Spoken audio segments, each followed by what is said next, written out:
પીનુસ kitchen.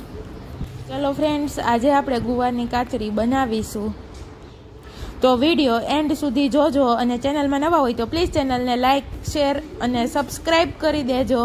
ગુવારની કાચરી બનાવવા માટે મેં અહીંયા 5 કિલો જેટલો ગુવાર લઈ લીધો છે। તેને સારી રીતે પાણીએથી ધોઈ લીધો છે। ત્યારબાદ તેમાં 1 વાટકા જેટલું મીઠું અને 1 વાટકા જેટલી હળદર નાખી સારી રીતે તેને મિક્સ કરી દેવાનું છે। આપણા ગુવારમાં હળદર અને મીઠું સારી રીતે મિક્સ થઈને રેડી છે। 1 રાત સુધી તેમાં પલાળવા દેવાનું છે, જેથી તેની કડવાશ થોડી દૂર થઈ જશે।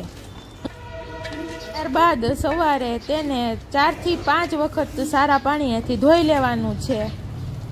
આપણો ગુવાર ધોવાઈને રેડી છે। ત્યારબાદ તેનું પાણી સાવ નીતરી જાય, ત્યારબાદ તડકે સૂકવી દેવાની છે।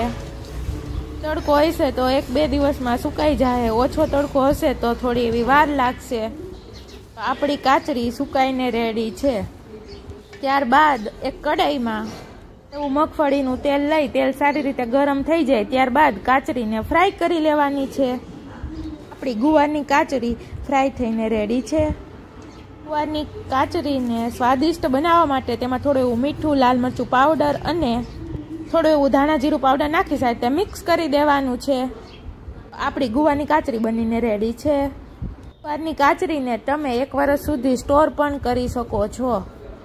તમને કેવી લાગી આજની રેસીપી કોમેન્ટ બોક્સમાં જરૂર કહેજો।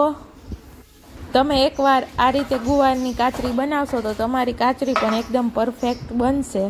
રોજ નવી રેસીપી જોવા માટે અમારી ચેનલને પ્લીઝ લાઇક કરી દેજો, શેર કરી દેજો અને ચેનલમાં નવા હોય તો પ્લીઝ સબસ્ક્રાઈબ કરી દેજો।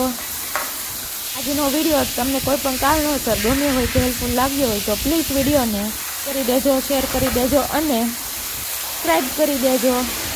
ફરી મળીશું આવી જ નવી રેસીપી સાથે। ત્યાં સુધી બધાને બાય, આવજો।